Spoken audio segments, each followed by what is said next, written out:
രാവിലെ ശാരികയും സരിതയും അക്ബറും കൂടി ഇരുന്ന് സംസാരിക്കുകയാണ്. കിച്ചണിൽ ശരത്തും അനീഷും കൂടെ ചായ ഒഴിക്കുന്നത്, എല്ലാവർക്കും ഉള്ള ചായകൾ ഒഴിക്കുക. ശരത്ത് ഇവർക്കും കൂടെ ഉള്ള ചായയാണ് എടുക്കുന്നത്, ശാരികയ്ക്കും അക്ബറിനും ഒക്കെ ഉള്ള ചായ എടുക്കുന്നത്. എന്നിട്ട് ശരത്ത് അവിടെ നിന്നിട്ട് വിളിക്കുകയാണ്, ചേച്ചി ചായ എടുക്കട്ടെ എന്ന്. സരിത അവിടെ നിന്നിട്ട് പുറകെ വിളിക്കാതെ ഇവിടെ കൊണ്ടുത്താ, നിനക്കും കൂടെ ഉള്ള രണ്ട് ചായ, നിനക്കും കൂടെ ഉള്ള ചായയും കൂടെ എടുത്തോണ്ടോ, ഓർഡർ ചെയ്യുന്ന കണക്കാണ് സംസാരിക്കുന്നത്. സരികയുടെ പറച്ചിൽ കണ്ടവരായിരിക്കും അപ്പാനി വിളിച്ചത് സ്റ്റേജിലോട്ട് ലാലേട്ടൻ്റെ കയ്യിൽ നിന്ന് ട്രോഫി വാങ്ങാൻ കയറാൻ പോവുകയാണ്, അപ്പം പുറകെ വിളിച്ചതിനൊക്കെ ഉള്ള പവറിലാണ് പറയുന്നത്. ഇവരുടെയൊക്കെ വിചാരം എന്ന് പറയുമ്പോൾ ഇവരൊക്കെ നന്നായിട്ട് കളിച്ച് നിൽക്കുമായിരുന്നു. അനുമോളെ പിടിച്ച് പുറത്താക്കിയ കണക്കാണ് ഇവരുടെയൊക്കെ സംസാരങ്ങൾ. എല്ലാവരുടെയും അനുമോളാണ് ഇവരെ എവിക്റ്റ് ചെയ്ത് കിട്ടാനൊക്കെയുള്ള രീതിയിലുള്ള സംസാരങ്ങളാണ് എല്ലാവരുടെയും സംസാരം.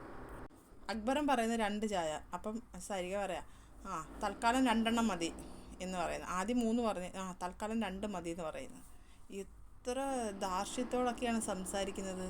എന്തോ വലിയ ഫൈനൽ 7ൻ്റെ ട്രോഫി വാങ്ങിച്ചിട്ടിരിക്കുന്ന ഇൻ്റർവ്യൂവിന് വന്നിരിക്കുന്ന കണക്കുള്ള സംസാര രീതികളൊക്കെയാണ്. അവർ പോലും നല്ല ഭവ്യതയോടാണ് ഇരിക്കുന്നത്.